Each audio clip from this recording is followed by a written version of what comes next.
ठीक है। So friends, good evening to all of you. इस लेक्चर में हम जनरली डिस्कस करते जा रहे हैं क्वांटम नंबर और उसके कुछ एग्जांपल्स बताऊंगा मैं आपको। ये जो है बीएससी का क्लास है, BSc first year in organic chemistry, unit first. चलो, तो ज्यादा लेट नहीं करता, मैं जल्दी लेक्चर खत्म करूंगा, ठीक है। सबसे पहले बात करते हैं क्वांटम नंबर होती क्या है। तो जनरली अगर मैं बात करूं क्वांटम नंबर की, तो अगर कोई मेरे बारे में जानना चाहता है, ठीक है, अगर कोई मेरे बारे में होल स्टडी करना चाहता है, मेरे प्रॉपर्टीज को वो करना चाहता है, बताना चाहता है, तो उसके लिए सबसे पहले मैं कहाँ रहता हूँ, मेरा जो घर है उसमें कितने रूम हैं, और उस घर में मैं जो रूम्स है उस किस रूम में रहता हूँ। तो ये सभी चीजें कुछ इंपॉर्टेंट चीज होती है। तो वैसे ही जो इलेक्ट्रॉन्स होते हैं ना, वो इलेक्ट्रॉन्स भी, अगर आपको उस इलेक्ट्रॉन्स के प्रॉपर्टी को डिस्कस करना है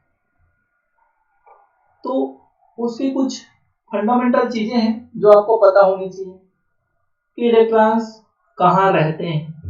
सबसे पहले तो हम जैसे बात करते हैं कि अगर किसी के यहाँ आपको जाना है तो सबसे पहले तो आपको ये पता लगाना पड़ेगा ना कि वो कौन से कॉलोनी में रहता है। कौन से कॉलोनी अगर पता लगा लिए कि हाँ ये इस कॉलोनी में रहता है, तो उस कॉलोनी के अंदर आपका डिफरेंट डिफरेंट घर होते हैं, मकान होती है। एक मकान का एक कॉलोनी, दो मकान का कभी दो कॉलोनी, तो तीन मकान का एक कॉलोनी। तो मतलब कॉलोनी तक पहुंचने के बाद आपको जल्दी कौन से मकान में रहता है उसका मकान नंबर पता होना चाहिए। अब मकान में तो चले गए, अब जिस आदमी के पास आपको जाना है, उस मकान के अंदर ऐसा तो नहीं कि एक ही रूम था, ठीक है, और एक ही रूम था, समझ आ रहा है क्या भाई, और एक ही रूम था तो वो वही रहेगा। क्या पता एक से ज्यादा रूम है, तो आपको ये भी पता लगाना पड़ेगा कि वो कौन से रूम में रहता है। तो सबसे पहले आपको कॉलोनी पता होना चाहिए, कॉलोनी के बाद उसका मकान पता होना चाहिए, और मकान के बाद उसका अल्टीमेटली आपको रूम पता होना चाहिए। अरे समझ आ रहा है क्या? ठीक है। वेलकम आकांक्षा साहू, काफी दिन बेचारी काफी दिन बाद ज्वाइन कर रही है। आज नेटवर्क मिला क्या आपको? Good evening sir. Good evening. उसको बेचारे को नेटवर्क 5 मिनट से ज्वाइन कर रही थी, नहीं हो रहा था, ठीक ठीक। एक ना बहुत ब्रॉडबैंड टाइम लगवा लगा लेना, इसलिए लेट हो गई। लॉकडाउन खुलेगा ना तो एक ब्रॉडबैंड लगवा लेना, ठीक है। Yes sir. ठीक, चलो क्वांटम नंबर की बात कर रहा था तो जनरली, हाँ हाँ पूछो बताओ। हाँ, तो जनरली मैं बात कर रहा था कि जैसे कि अगर हम एक न्यूली मैरिड कपल अगर उनको ले लेते हैं, एक लड़का है एक लड़की, अब उन लोग तक आपको पहुंचना है, तो जानते हो ना कि अगर कोई रूम के वाला जो है किराया देता है तो बोलता है कि नहीं, हम बैचलर्स को नहीं देंगे, हम मैरिड कपल को ही देंगे। तो वो कॉन्सेप्ट पता है क्या कि एक ऑर्बिटल में दो ही इलेक्ट्रॉन रह सकते हैं, वो भी अपोजिट स्पिन वाले, दैट इज एक लड़का और एक लड़की। तो वो जिस ऑर्बिटल में होंगे उन तक मेरे को पहुंचने के लिए सबसे पहले वो कौन से कॉलोनी में रहते हैं वो पता करना पड़ेगा, उस कॉलोनी के अंदर वो कौन से मकान में रहते हैं वो पता करना पड़ेगा, और उस मकान में वो कौन से रूम में रहते हैं वो पता करना पड़ेगा। ऑब्वियसली वहां पर जाने के बाद आपको लास्ट में कि किसका क्लॉकवाइज स्पिन है किसका एंटी क्लॉकवाइज स्पिन है, both electrons are different spin on those orbitals. तो ये कॉन्सेप्ट आपके इलेक्ट्रॉन के ऊपर भी आपको क्या होता है, लागू होता है कि सबसे पहले अगर आपको इलेक्ट्रॉन की क्वांटम नंबर्स की जरूरत क्यों पड़ती है, क्योंकि डिफरेंट डिफरेंट क्वांटम नंबर्स ना डिफरेंट डिफरेंट चीजों को एक्सप्लेन करता है। जैसे कि अगर बात करूं तो क्वांटम नंबर, एक क्वांटम नंबर ये एक्सप्लेन करता है कि वो इलेक्ट्रॉन की सेल में है, shell is like a colony. उसके बाद वो इलेक्ट्रॉन उस सेल के अंदर किस सबसेल में है, सबसेल लाइक इज अ मकान, क्लियर है। और उस सबसेल के अंदर वो इलेक्ट्रॉन किस ऑर्बिटल में है, orbital is like a room number.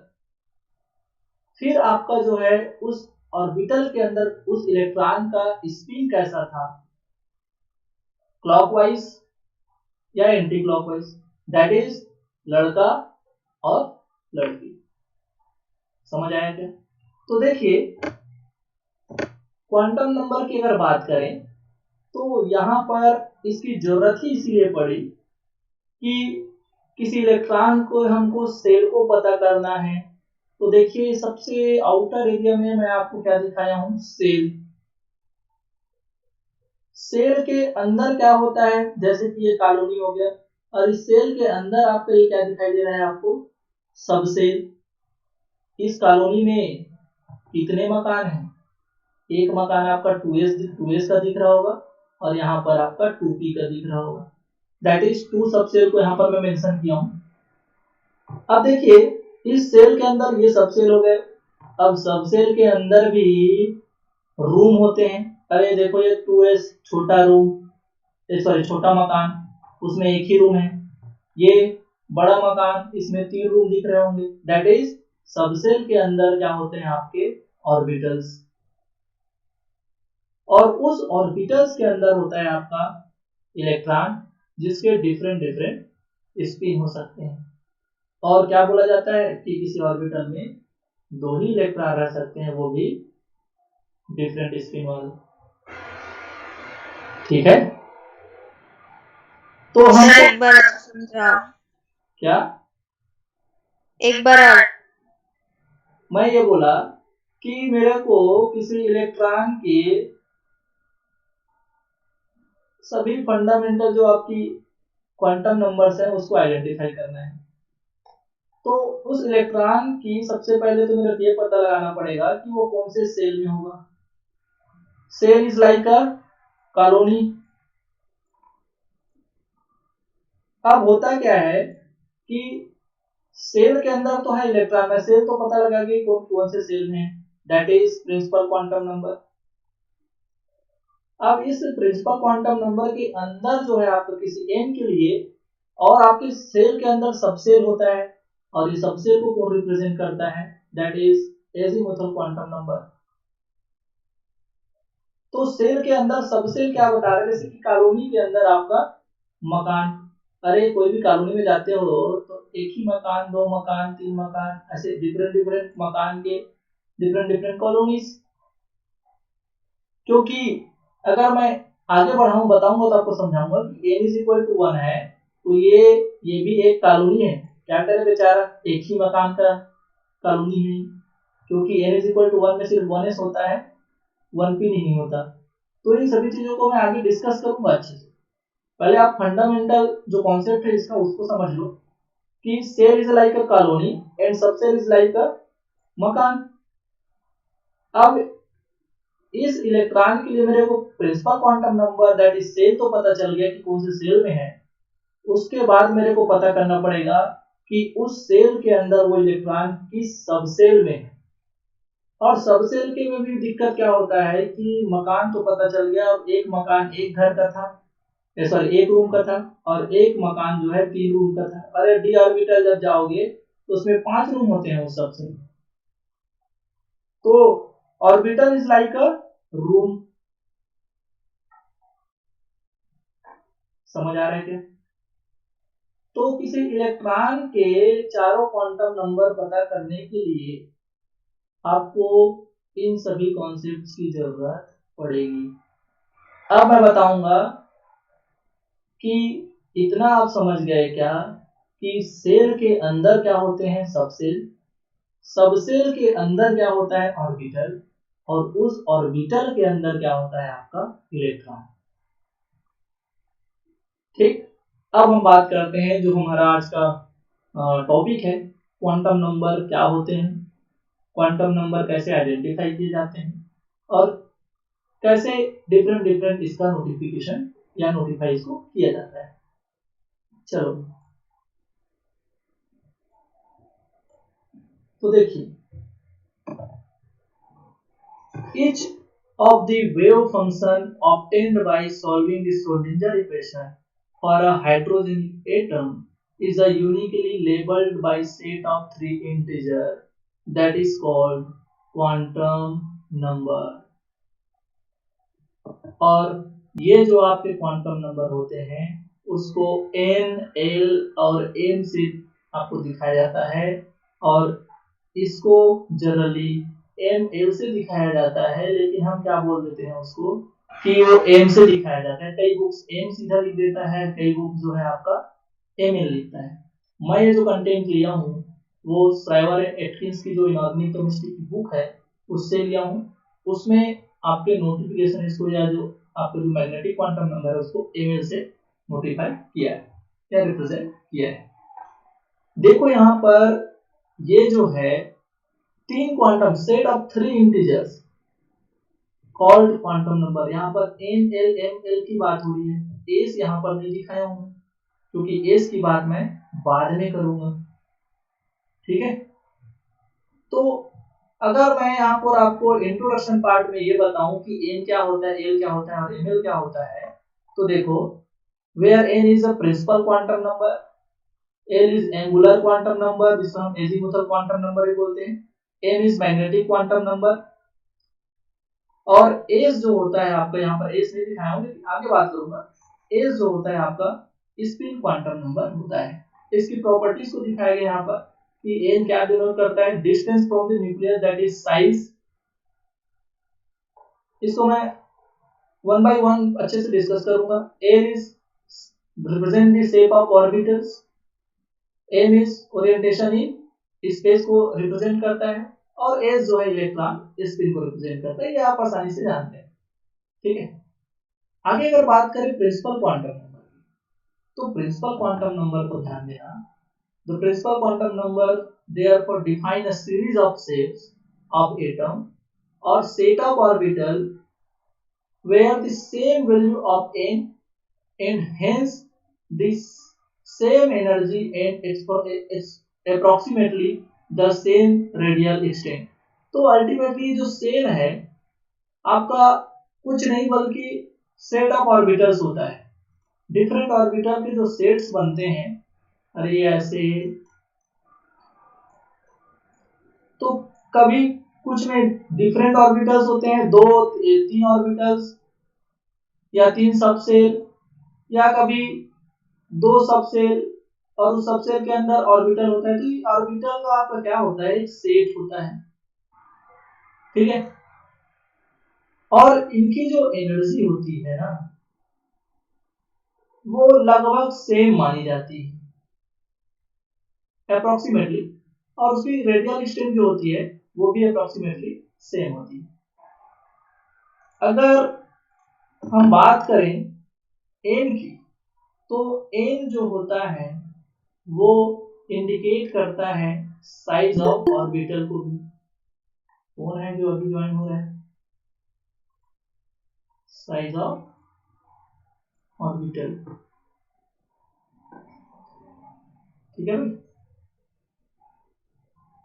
इतना तो आप सब जानते हैं, कोई ज्यादा इसमें दिमाग लगाने वाली चीज नहीं है। अब बात करते हैं क्वांटम नंबर आइडेंटिफाई करना। तो सेल जो होता है ना, सेल जब n का वैल्यू 1 होता है तो 1, 2 एंड 3 ये सब सेल को रिप्रेजेंट करते हैं, first shell, second shell and third shell. तो ये तो n का वैल्यू हो गया, लेकिन इनका नाम क्या होता है, तो n इज इक्वल टू 1 के लिए k नाम देते हैं, n इज इक्वल टू जब 2 होता है तो उसका नामकरण क्या किया जाता है, l, 3 होता है तो m, तो ऐसे एक्सेट्रा एंड सो ऑन आपका ये नामकरण होता है k, l, m। तो ये उसका क्वांटम नंबर है, लेकिन इसका नोटेशन कैसे होता है, KLMN सेल की तरह। ठीक है भाई, देखो यहां पर ये क्वांटम नंबर दिखाया हूं मैं। जब ये क्वांटम नंबर n का वैल्यू 1 होता है तो देखो ये k को रिप्रेजेंट कर रहे हैं, k सेल को। और जब n का वैल्यू 2 होता है तो ये l को रिप्रेजेंट कर रहा है। और जब 3 होता है तो ये n को रिप्रेजेंट कर रहा है। और जब 4 होता है n का वैल्यू तो उसको बोलते हैं ये n सेल को रिप्रेजेंट कर रहा है। समझ आए थे? यहाँ पर देखो, यहाँ पर लिखा हुआ भी है k shell, l shell, m shell और n सेल। अब दिक्कत ये है कि ये तो सिर्फ क्या हो सेल, इन सेल के अंदर भी क्या होता है, सब सेल। अरे हम सिर्फ ये पता लगा, किसी इलेक्ट्रॉन के चारों क्वांटम नंबर हमको आइडेंटिफाई करने के लिए बोला गया, तो इस इलेक्ट्रॉन के सिर्फ सेल को बता करके हम कोई तीर नहीं मार सकते। क्यों? क्योंकि सेल के अंदर भी क्या होते हैं, सब सेल। तो हमको तो सब सेल तक भी जाना है। तो देखो ये आपका न्यूक्लियस होता है, सेंटर पार्ट, कोई दिक्कत नहीं है। यहाँ पर जब ये फर्स्ट सेल होता है ना, जब पहला फर्स्ट सेल होता है उसमें एक सबसेल होता है। और वो कौन होता है, सब जानते हैं, 1s। अरे समझ आया क्या? जिसमें 1 क्या करता है, प्रिंसिपल क्वांटम नंबर के वैल्यू को दिखाता है। और s क्या दिखा रहा है, s सबसेल होता है। सिर्फ यही बस होता है। कितने इलेक्ट्रॉन होते हैं, 2 इलेक्ट्रॉन। अच्छा, जब ये बात करते हैं, ये तो k सेल हो गया। जब l सेल की बात करते हैं तो l सेल में देखो कितने सबसेल होते हैं, 2 सबसेल। और 2 सबसेल में एक तो 2s होता है और दूसरा कौन होता है, 2p। अरे तो बताओ कितने इलेक्ट्रॉन रहेंगे इसमें, 2 इलेक्ट्रॉन तो 2s में और 3 यहाँ पर कितने, 3 इलेक्ट्रॉन किसमें भाई, अरे किसमें, p में, सॉरी 3 इलेक्ट्रॉन बोलता हूँ, 3 से आपका ऑर्बिटल होते हैं तो 6 इलेक्ट्रॉन इसमें। तो 6 और 2 8 इलेक्ट्रॉन्स। तो जब n is equal to 1 then 2 electrons, जब n is equal to 2 then 8 electrons. अरे बताओ जब k l m m shell की बात करें तो इसके अंदर 3 सबसेल होते हैं। और वो कौन है, 3s, और एक कौन, 3p, और एक कौन, 3d। तो ये 3s, 3p और ये 3d, इन सभी में अगर मैं इलेक्ट्रॉन काउंट करूं तो 2 इसका, 6 इसका और 10 इसका, 18 इलेक्ट्रॉन। समझ आया क्या? तो यहाँ पर देखो प्रिंसिपल क्वांटम नंबर के साथ मैं सबसेल भी बता दिया, कितने सबसेल होंगे, और इलेक्ट्रॉन्स भी बता दिए। अरे कोई पूछता है कि सर कैसे जानेंगे किसमें कितना सबसेल, तो आप यहाँ पर अगर नोटिस कर रहे होंगे तो n का वैल्यू 1 तो उसके अंदर एक सबसेल। तो क्यों ना हम ऐसा याद कर लें कि एक मकान वाले कॉलोनी का वैल्यू क्या होता है, 1। दैट इज अगर किसी में एक सबसेल होगा तो उसके लिए n का वैल्यू क्या होगा, 1। और अगर कहीं n का वैल्यू दिया है आपका, जैसे n का वैल्यू 2 दिया है, तो आप आंख बंद करके क्या बता देना कि उसमें 2 सबसेल होंगे। तो जितना n का वैल्यू उतने उसमें सबसेल। समझ आया क्या? यहां पर देखो, अब ये अगर सबसेल का, सॉरी n का वैल्यू 4 दे देता है आपको, तो बताओ कितने सबसेल। तो आंख बंद करके बोल देना कि इस n का वैल्यू अगर 4 है तो उसमें 4 क्या होंगे, सबसेल। और वो कौन होंगे, एक s होगा, एक p होगा, एक d होगा और एक 1 होगा। इतना समझ आया क्या सबको? Yes sir.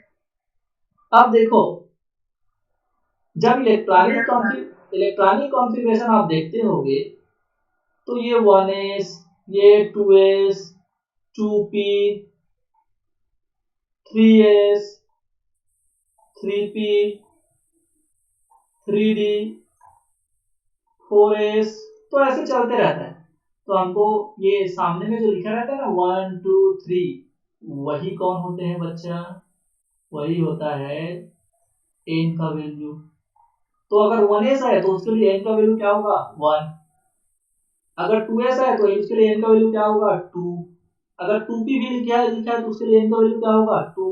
तो सामने में जो लिखा रहता है वो आपका n का वैल्यू को डिनोट करता है। हाँ, इन दोनों जगह 2 दिख रहा है, मतलब ये दोनों एक ही सेल के मेंबर हैं। ये आपका S सब सेल है, ये आपका P सब सेल है, और अगर इन दोनों में 2 लिखा है तो ये दोनों मिलकर के एक क्या बना रहे हैं? सेल बना रहे हैं। और ये कौन सा सेल है? दूसरा वाला जब n का वैल्यू 2 होता है तो कौन होता है? L cell. K के बाद L सेल। यहाँ तीनों में 3 दिख रहा है 3s, तो यहाँ भी n का वैल्यू 3, 3p में भी n का वैल्यू 3, 3d में n का वैल्यू 3, और ये तीनों जो सब सेल मिल करके एक आपका क्या बना रहे हैं? सेल। समझ आया क्या? तो ये है आपका प्रिंसिपल क्वांटम नंबर।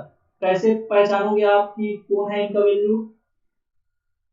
जो इलेक्ट्रॉनिक कॉन्फ़िगरेशन अगर आपका दिया है तो सामने में जो 1 2 3 ये लिखा रहता है वही आपका n का वैल्यू होता है। और बोला जाता है अरे कॉलोनी तक ही नहीं पहुंच पाओगे तो घर तक खाक पहुंच पाओगे।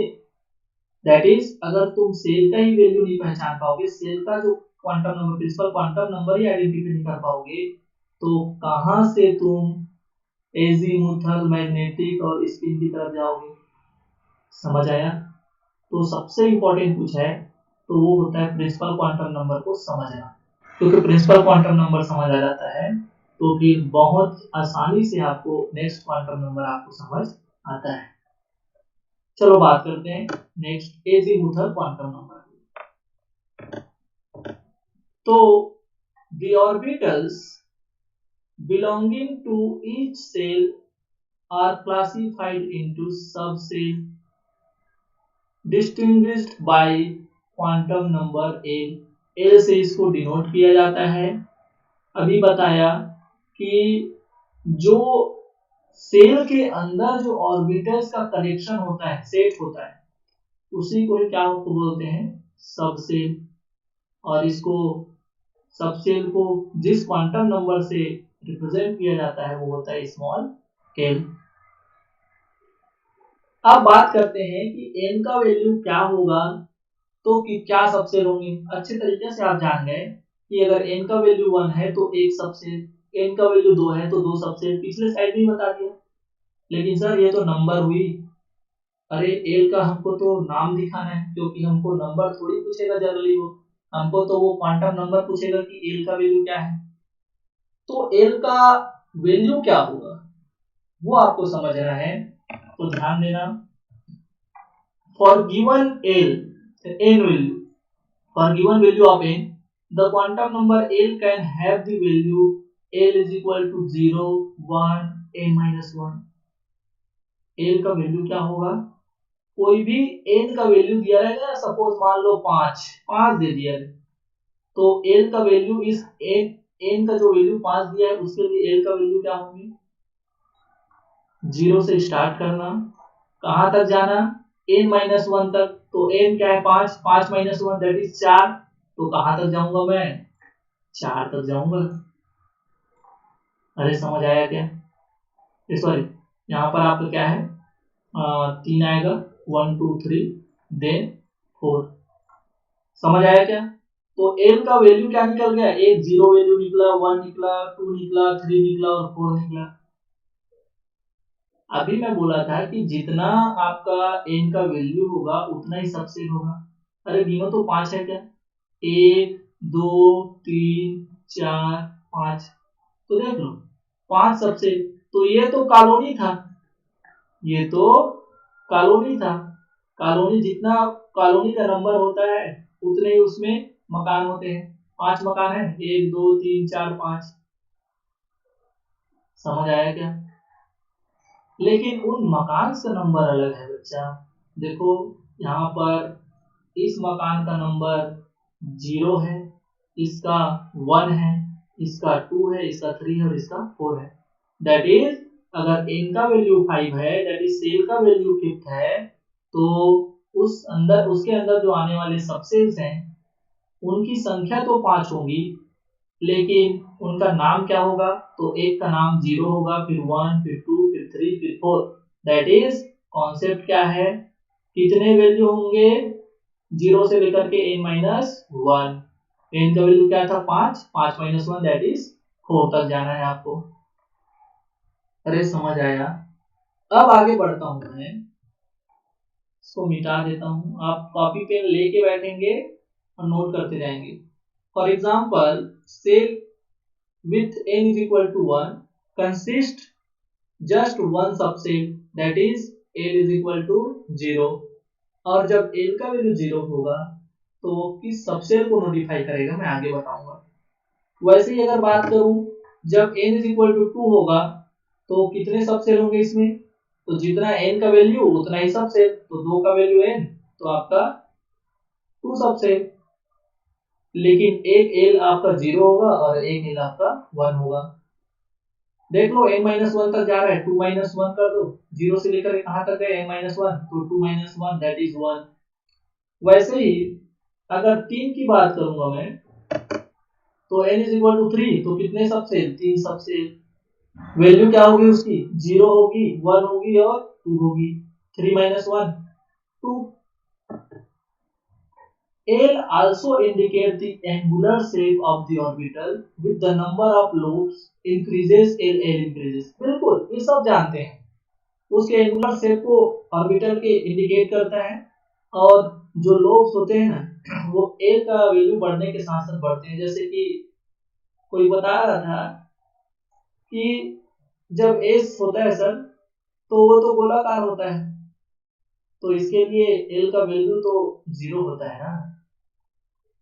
और यही एल का वैल्यू अगर 1 हो जाता है मान लो, तो लोब बढ़ना चाहिए बोलते हैं सर। एल का वैल्यू जब बढ़ता है तो नंबर ऑफ लोब्स भी बढ़ते हैं। तो जब एल का वैल्यू आता है ना 1, तो पी ऑर्बिटल को डिनोट करता है बोलते हैं, 2 लोब हो जाता है बोलते हैं।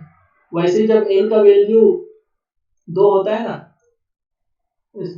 तो वो जो है आपका डी ऑर्बिटल को डिनोट करता है, और उसके लिए लोब क्या हो जाता है? 4 लोब। समझ आया क्या? तो ये on increasing value of L, that is number of lobes of orbital also increases. Clear है? आगे बढ़ते हैं। लेकिन अगर बात करें, अगर हम जनरली केमिस्ट्री में देखते हैं तो मोस्ट पर्पस इन केमिस्ट्री हमको सिर्फ एस पी डी एफ सब सेल की जरूरत अभी तक पड़ती है।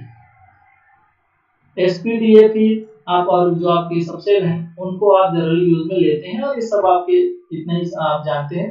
अभी एफ के बाद जो है जी, ये आपके जो सबसेल हैं उनका यूज अभी ज्यादातर नहीं देखते आप केमिस्ट्री में। आगे बढ़ते हैं। देखिए जब L का वैल्यू 0 था तो वो किसको डिनोट करता है? एस ऑर्बिटल को। L का वैल्यू जब 1 होता है तो वो किसको डिनोट करेगा? p ऑर्बिटल को। समझ आया क्या? तो ये तो सबसेल थे, लेकिन सबसेल के अंदर ऑर्बिटल्स होते हैं। तो देखो ये मैं एक ऑर्बिटल को दिखाया हूं, होते कितने हैं? 3। तो आप L का वैल्यू पता रहेगा तो आप वहां से m का वैल्यू भी पता कर सकते हैं, दैट इज कितने ऑर्बिटल्स होंगे वो भी पता कर सकते हैं। और जब वो पता करोगे तो उसका नामकरण भी हमको करना पड़ेगा। तो सब सिखाऊंगा मैं आज आपको। इसके बाद आपको ना कोई और क्वांटम नंबर के लेक्चर आपको देखने की जरूरत नहीं पड़ेगी। तो जब L is equal to 0 that is s orbital, L जब 1 होता है तो वो p ऑर्बिटल, और जब L इज इक्वल टू 2 होता है तो उसको d ऑर्बिटल, और जब L इज इक्वल टू 3 होता है तो उसको s ऑर्बिटल। मैं इनमें एक एक ऑर्बिटल को दिखाया हूं, जैसे कि p के पास 3 ऑर्बिटल होते हैं जिसमें से एक को मैं मेंशन किया हूं, d के पास 5 ऑर्बिटल होते हैं सब जानते हैं जिसमें से एक को मैं यहां पर दिखाया हूं, और आपका f में 7 ऑर्बिटल होते हैं जिसमें से एक को मैं दिखाया हूं। n का वैल्यू समझ आ रहा है क्या? कब क्या होगा तो किस नाम से हम दिखाएंगे? तो बताओ मेरे को, जब n क्या था? 1 था, तो उसको मैं k सेल बोला। n का वैल्यू जब 2 था तो उसको मैं l सेल बोला। 3 था तो मैं एम सेल बोला। वैसे ही जब एल का वैल्यू जब 0 होता है ना, तो ये तो नंबर था, ये बोलता है कि मेरा नाम क्या है बता। तो जब बोलता है कि एल इज इक्वल टू 0 होगा तो तुम्हारा नामकरण एस ऑर्बिटल होगा। एल इज इक्वल टू जब 1 होगा तो तुम्हारा नामकरण हम पी ऑर्बिटल करेंगे। और एल इज इक्वल टू जब 2 होगा तो उसको डी ऑर्बिटल बोलेंगे। और एल इज इक्वल टू जब 3 होगा तो उसको हम एफ ऑर्बिटल बोलेंगे। समझ आया? तो तुम तो नंबर हो, हमको तो नाम बताओ। तो ये एस पी डी और एफ। अरे समझ आया कि नंबर क्या होते हैं और उसका रिप्रेजेंटेशन जो आपका नोट नेम होता है वो क्या होता है। देखो यहाँ पर जब एल का वैल्यू बढ़ रहा है तो लोब्स बढ़ रहे हैं। इसमें 1 लोब, इसमें 2 लोब। एल का वैल्यू जब 2 हुआ तो 4 लोब, और जब एल का वैल्यू 3 हुआ तो 6 लोब। ठीक है, चलो आगे बढ़ते हैं मैग्नेटिक क्वांटम नंबर की तरफ। अब मेरे को एन समझ आ गया, एल समझ आ गया। अब बताओ M L that is magnetic quantum number क्या होगा। इसे जनरली एम से रिप्रेजेंट करते हैं और आपका ये एक्चुअली एम एल होता है। ठीक है, क्यों? क्योंकि एम का वैल्यू जो है ना एल के वैल्यू के ऊपर डिपेंड करता है, और एल का वैल्यू किसके ऊपर डिपेंड करा? एम के ऊपर। तो मैं तो पहले ही बताया था, जब तक तुमको सेल का वैल्यू पता नहीं चलेगा तुम सबसेल कहां से पता करोगे, और सबसेल का वैल्यू पता नहीं रहेगा तुम ऑर्बिटल कैसे पता करोगे। समझ आया कि? चलिए, a subcell with quantum number L consists 2L plus 1 individual orbitals। ये बहुत लोग यहाँ पर दिक्कत करते हैं। एमएल का कई लोग क्या समझ लेते हैं, यही एमएल का वैल्यू है ना। ये 2L plus 1 क्या होता है पता है? कि एल का वैल्यू जो था, तो उस एल वैल्यू के लिए उस मकान में कितने रूम है उसकी संख्या बताई गई है। जैसे मैं क्या बोला, एन का वैल्यू जो होता है ना, उतने ही उसके में मकान होता है, उतने ही में उसके क्या होता है मकान, दैट इज एल। अब मकान पता चल गया तो एल का वैल्यू क्या बताएगा कि मेरे यहाँ कितने रूम हैं, दैट इज एम एल। समझ आया?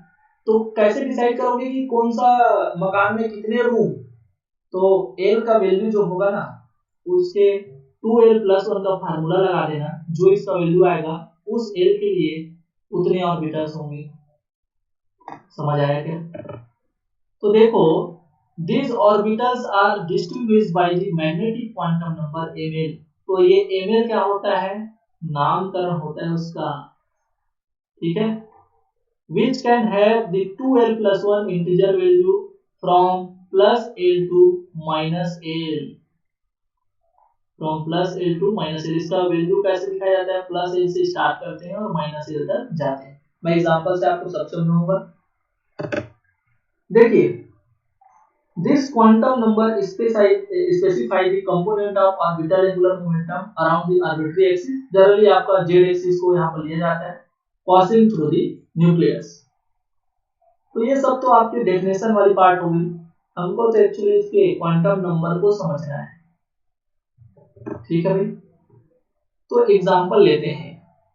इस एग्जांपल में डी सबसेल को लिया हूं, और डी सबसेल के लिए पिछले केस में क्या बताया था मैं, a इज इक्वल टू क्या होता है 2। तो सबसे पहले तो मेरे को पूछेगा कि ठीक है सबसेल तो बता दिए, अब इसमें कितने ऑर्बिटल्स होंगे ये बताओ। तो कौन सा फार्मूला लिखूंगा मैं, 2L plus 1 वाला फार्मूला लगाऊंगा।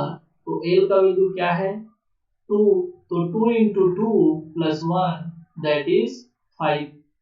तो कई लोग बोलते हैं सर हम लोग तो रट के आ गए हैं कि डी ऑर्बिटल होगा तो उसमें तो 5 ऑर्बिटल होते हैं, डी सबसेल में 5 ऑर्बिटल होते हैं। ठीक है, आपको याद है, अच्छी बात है। लेकिन अगर हम मैथमेटिकली चले, कॉन्सेप्ट वाइज चले, तो ये एल का वैल्यू अगर 2 है तो 2L plus 1 दैट इज 5 उसमें क्या होंगे ऑर्बिटल्स होंगे। समझ आया क्या? तो अब ये बोलता है कि तुम तो मेरा नंबर बता दिए टोटल, तो क्या सब लोग का एक ही नाम रहेगा? समझ आया क्या?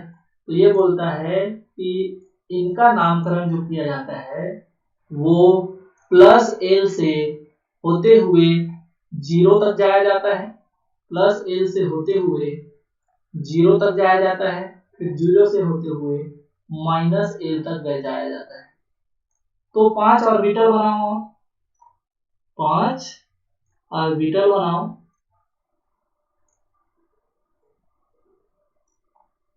ये लो, अब 5 ऑर्बिटल तो बना दिए, अब इनका नामकरण भी तो करना है।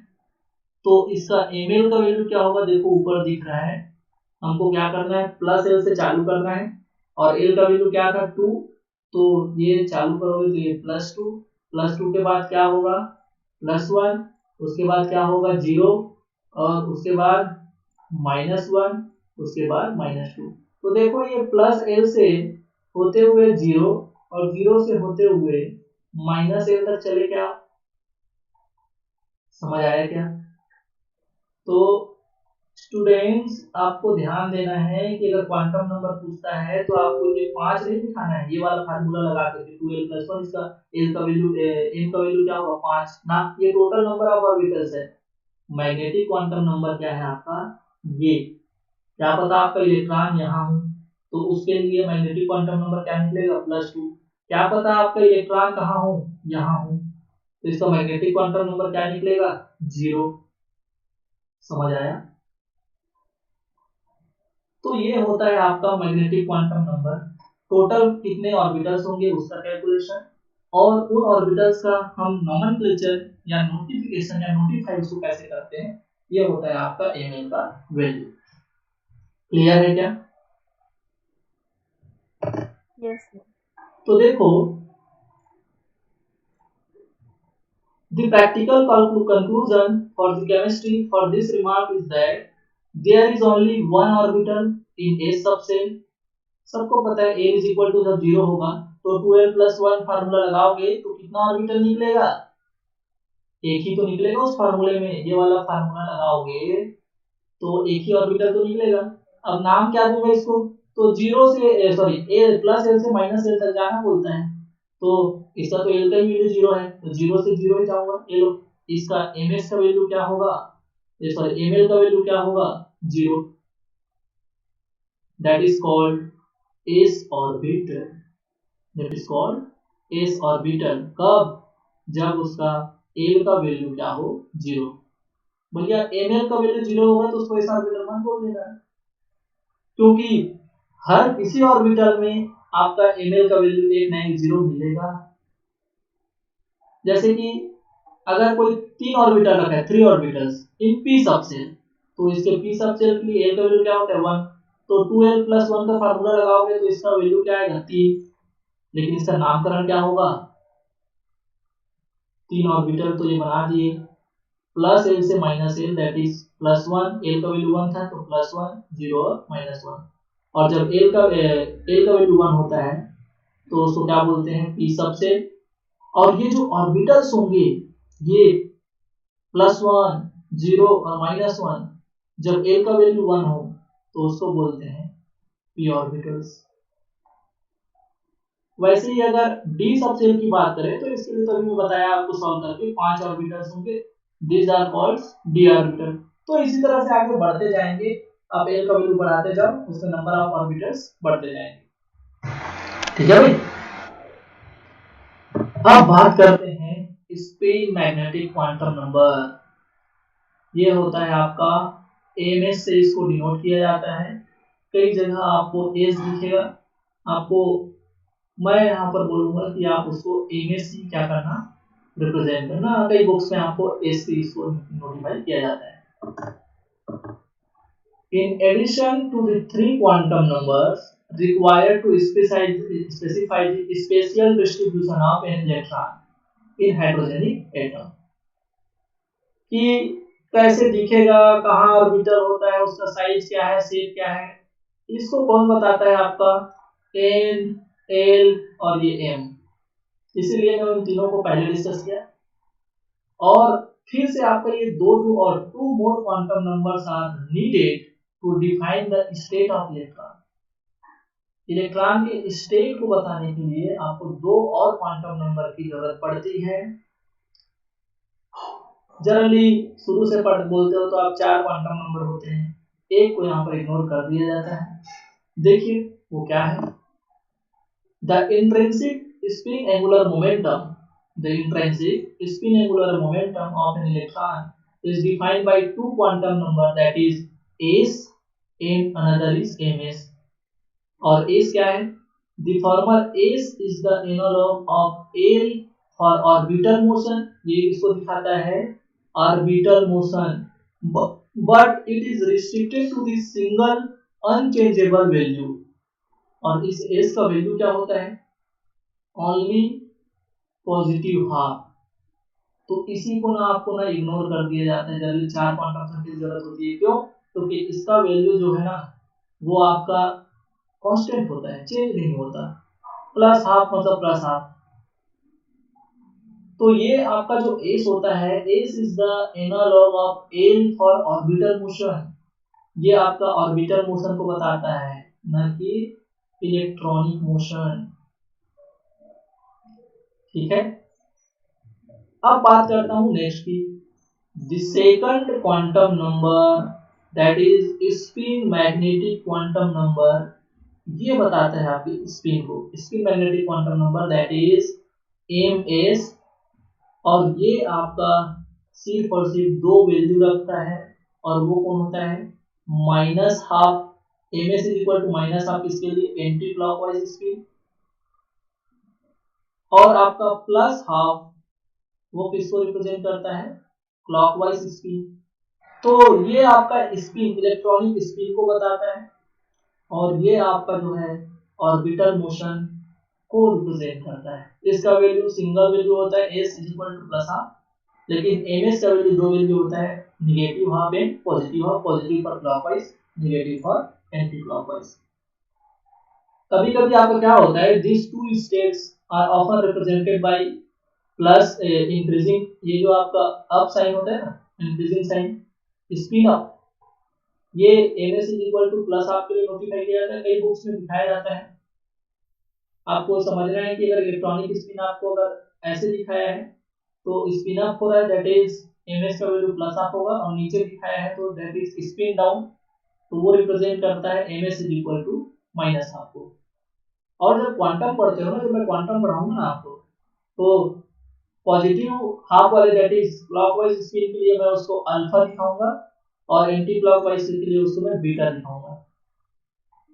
इसलिए मैं यहाँ पर इसको डिस्कस कर दिया हूँ, क्योंकि जब मैं क्वांटम पढ़ाऊंगा तो आपको ये spin up and spin down और अल्फा और बीटा टर्म से इंट्रोड्यूस कराऊंगा। वो किसके लिए होगा, स्पिन अप जब s पॉजिटिव होता है, ms पॉजिटिव होता है, और स्पिन डाउन जब ms नेगेटिव होता है, दैट इज अल्फा जब पॉजिटिव हाफ होगा ms का वैल्यू, और बीटा जब नेगेटिव हाफ होगा ms का वैल्यू। क्लियर है क्या? अगर इसके स्पिन को दिखाऊं तो देखिए यहाँ पर ये जो है आपका नॉर्थ और साउथ का अगर ओरिएंटेशन ऐसा है, तो आपका इस तरह से अगर रोटेशन होता है तो उसके लिए स्पिन को क्या बोला जाता है, प्लस हाफ, और जब ये उल्टा हो जाता है तब इसको बोला जाता है माइनस हाफ। आगे बढ़ते हैं। अब मैं यहाँ पर कंक्लूड किया हूँ कि quantum number and their properties, यहाँ पर क्वांटम नंबर को कंक्लूड किया हूँ मैं, ध्यान देना। सिंबल है n, तो n क्या होता है, प्रिंसिपल क्वांटम नंबर। वैल्यू क्या होते हैं, जीरो नहीं होता, ऐसे कर लेना भैया, जीरो करके इसको काट लेना। क्यों? क्योंकि n का वैल्यू जीरो नहीं होता, वो 1 से स्टार्ट होता है, लेकिन l का वैल्यू जीरो होता है। ठीक है, तो n इज इक्वल टू 1 2 3 क्या करता है, determine the major part of the energy, energy को, साइज को, इन सबको ये क्या करता है, डिटरमाइन करता है। l एंगुलर मोमेंटम, जिसे हम एजीमुथल क्वांटम नंबर भी बोलते हैं, इसका वैल्यू 0 से लेकर के n-1 तक होता है। Describe the angular dependence and contribute to the energy, subshell की एनर्जी को बताता है। अब ये nl जो है मैग्नेटिक क्वांटम नंबर, इसका वैल्यू क्या होता है, 0 +-1 +-2 +-l। अरे वही प्लस l से स्टार्ट हुआ और 0 तक जाओ, और 0 से जाने के बाद -l पर चले जाओ, तो आपको 1 दिखेगा तो +1 और -1 दोनों दिखते हैं, 2 दिखता है तो +2 और -2 दोनों दिखते हैं। Describe the orientation in space angular momentum in the Z direction. तो ये सब मैं डिस्कस कर दिया हूँ, इसी को यहाँ पर थोड़ा सा मैं एक जगह कंसाइज करने की कोशिश किया हूँ। ms that is spin quantum number, plus half और माइनस हाफ होता है। Describe the orientation of the electron spin magnetic moment in space. और यहाँ पर L का वैल्यू जब 0 होता है तो s ऑर्बिटल 1 होता है, तो p2 होता है, तो d3 होता है, तो 4 होगा L का वैल्यू, तो g, तो and so on continuously alphabetically आप बढ़ाते जाना। g के बाद h आएगा, फिर i, ठीक है। और L को ही एजीमुथल क्वांटम नंबर भी बोलते हैं। समझ आया क्या? अब देखिए नेक्स्ट है, यहाँ पर थोड़ा समझना है, इन बहुत सारी चीजों को देखते हुए कितना बड़ी तरह से कंसाइज करके दिखा रहा हूँ आपको। The classification of orbital into subshell, same value of n, and shell same value of n। देखो ये 1 और 2 3 जो वैल्यू सामने दिखता है, ये क्या होता है? n का वैल्यू होता है, प्रिंसिपल क्वांटम नंबर n 1 2 3 4। और n का वैल्यू 1 है तो कितने सबसेल होते हैं? तो ये राइट साइड वाला जो है ना, इधर जो हॉरिजॉन्टल दिख रहा है वो आपके सबसेल को दिखा रहा है, और वर्टिकल दिख रहा है वो आपके सेल को दिखा रहा है। तो ध्यान देना, यहाँ पर ये 1 है तो 1 सबसेल देखो सिर्फ एक s ऑर्बिटल को दिख रहा है। जब n = 2 तो दो सबसेल, एक s और एक p ऑर्बिटल दिख रहा है, देखो। समझ आया क्या? जब 3 है तो देखो 3 सबसेल a s p और d, और जब 4 है तो a s p d और f। यहाँ पर और भी ऑर्बिटल्स दिखाए हैं, यहाँ पर मेंशन नहीं किए गए। इसमें आपके कितने ऑर्बिटल्स होते हैं? 7 ऑर्बिटल्स होते हैं इस सबसेल में। समझ आ रहा है? तो सेल के अंदर सबसेल और सबसेल के अंदर ऑर्बिटल। तो देखो l का वैल्यू s कब होता है भाई? जब 0 होता है l का वैल्यू तो s होता है, जब 1 होता है तो p होता है, और l का वैल्यू जब 2 होता है तो क्या होता है? d, और l का वैल्यू जब 3 होता है तो क्या होता है? f। यहाँ पर देखिए जब n = 0 है तो ये क्या है आपका? l का वैल्यू 0, और l का वैल्यू 0 है तो यहाँ पर मैं l का वैल्यू लिखाया हूँ, ये आपका जो है l का वैल्यू है। ऑर्बिटल कौन सा होगा? 1s orbital. क्यों? क्योंकि n का वैल्यू 1 तो सामने में 1 दिखेगा, और चूंकि l का वैल्यू 0 है इसलिए s, तो 1s। जब n का वैल्यू 2 होगा तो इसका l का वैल्यू क्या होगा? एक सेकेंड ना, ये n होगा और यहाँ पर ये होगा m l। तो ये l का वैल्यू 2l, एक तो 0 और एक आपका 1। क्यों? क्योंकि n का वैल्यू 2 के लिए 0 से लेकर के n - 1 l वैल्यू होता है, तो एक तो आपका 0 हो गया, दूसरा 1 हो गया। तो जब 0 होगा l का वैल्यू तो उसके लिए ml का वैल्यू क्या होगा? तो l प्लस l से 0l, तो l का वैल्यू 0 है तो ये भी 0 होगा। तो जब l का वैल्यू आपका 0 होता है तो वो तो s ऑर्बिटल को डिनोट करता है। तो देखिए n = 0 to s, सामने में n का वैल्यू 2 है इसलिए 2s। और जब l का वैल्यू जब 1 होता है तो वो p ऑर्बिटल को दिखाता है, सामने में n का वैल्यू 2 है इसलिए 2p। और जब l का वैल्यू 1 होगा तो यहाँ पर प्लस l से होते हुए आपको कहाँ जाया जाता है? -l। लेकिन यहाँ पर वैल्यू को उल्टा दिखाया है, माइनस से शुरू करके +1, कहीं कहीं कई बार ऐसा दिखाता है, लेकिन आपको करना क्या है? प्लस l से होते हुए -l तक जाना है। ये जो है आपका कंडीशन मोर प्रोमिनेंट है। समझ आया? तो इसी तरीके से देखो n = 3 4 5 के लिए मैं बहुत सारे मेंशन किया है, और यहाँ पर उसके लिए उसके रेस्पेक्टिव ऑर्बिटल्स को भी दिखाया है। देखिए यहाँ पर कितने ऑर्बिटल्स हैं? 1 2 3 4 5 6 7। और जब l का वैल्यू 3 होता है तभी तो वो f ऑर्बिटल को डिनोट करता है, तो f सबसेल को। और f सबसेल को जब ये डिनोट करेगा तो f सबसेल में कितने ऑर्बिटल? 7। प्लस l से लेकर के -l तक जाना है। यहाँ पर थोड़ा सा उल्टा लिखा है, -3 से लेकर के +3 तक गया है। आपको ऐसा नहीं करना है, प्लस l से -l की तरफ चलना है। समझ आया क्या? अब मैं बात करता हूँ एग्जाम्पल की। तो देखो ये आपका श्राइबर-एटकिंस का एक एग्जाम्पल है, इसको सॉल्व करो आप। Identify orbitals from quantum number.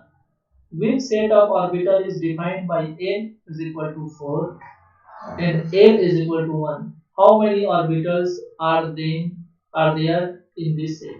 कितने ऑर्बिटल हैं इस सेट में, ये बताओ।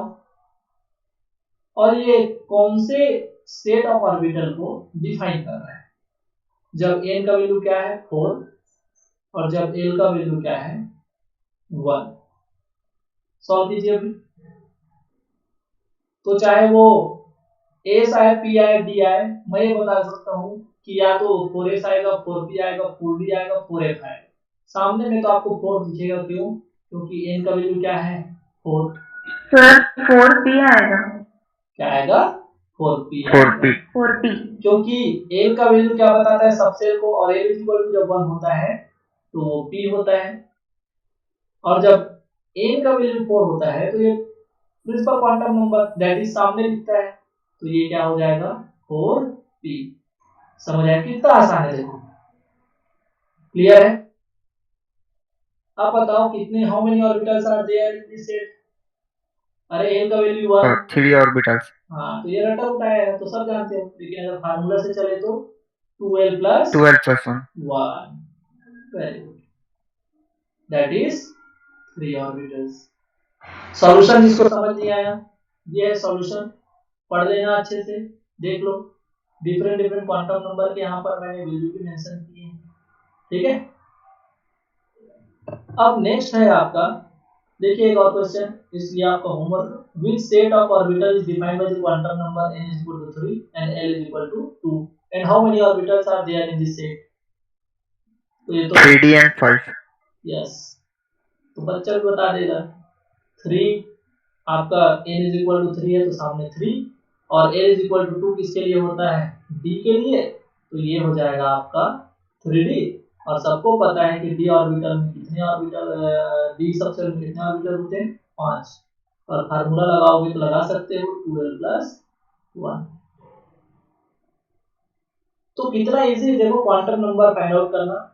लेकिन हाँ, जो चीजों को सीक्वेंस वाइज में समझेगा वो कंफ्यूज हो जाएगा कि कौन ml है, कौन आपका टोटल नंबर ऑफ ऑर्बिटल्स का फार्मूला है। तो इन सभी चीजों को आपको थोड़ा सा ध्यान देना है। समझ आया भाई? किसी को कोई दिक्कत, कुछ पूछ रहा है सॉल्यूशन वगैरह में कैसे आ रहे हैं बीएससी वाले बच्चे? सर समझ आ गया। सो गाइस, ये था आपका क्वांटम नंबर का lecture. Thanks for your kind attention. Any doubt पूछ सकते हैं।